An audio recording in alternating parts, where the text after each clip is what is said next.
Hey, this is Tim again, and I've gotten some great emails and questions from folks already. The number one thing people are asking about is cholesterol. Our whole lives, we've heard from the news and from our doctors that it needs to be below a certain level. Maybe you're even on a statin drug to artificially keep your cholesterol low. And I want to ask you from a basic common sense perspective whether or not that makes logical sense to you or not. You see, I had to do a ton of research, which led me to books like this, let's see, what was it? Cholesterol Myth, Cholesterol Lie, Cholesterol Scam, What Your Doctor Doesn't Know Is Killing You, Death by Prescription. And these doctors in the books were saying something totally opposite of what my regular doctor was saying. This one doctor made the point that your body makes about 75% of all the cholesterol in your body. And that's kind of when I had my epiphany. You see, so if you eat too much cholesterol, like you had a bunch of eggs or something, your body just makes less until it gets back into the normal range. If you don't eat enough, then your body makes more. If you artificially lower your cholesterol, your body will just make more.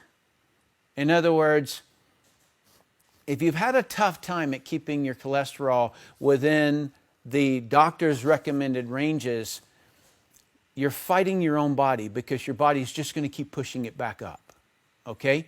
If you artificially lower it. It's more important to think about, why is cholesterol really high? Like, let's say that it's already high. Why is it doing that? Cholesterol has a couple of purposes. Number one is that it is an antioxidant. So in other words, it fights toxins and combats them and evens them out, if you will.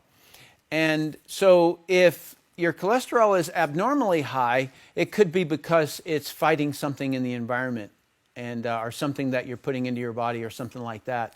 For most situations, the cholesterol is just going to fight itself to get back up if you artificially lower it. One thing is for certain, your body uses cholesterol to make hormones. Okay, so it's the prime component, if you will. Many of the side effects of lowering cholesterol come from destroying your hormones. Now, I got to tell you this little story.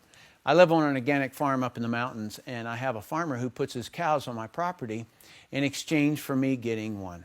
And he came over one day, and he had a bandage over his eye, and his face was all banged up, and he had like a cast running down his arm, and we just kind of joke around, he and I asked him if he'd gotten in a fight with a mountain lion, and he said, "No, I fell off my horse."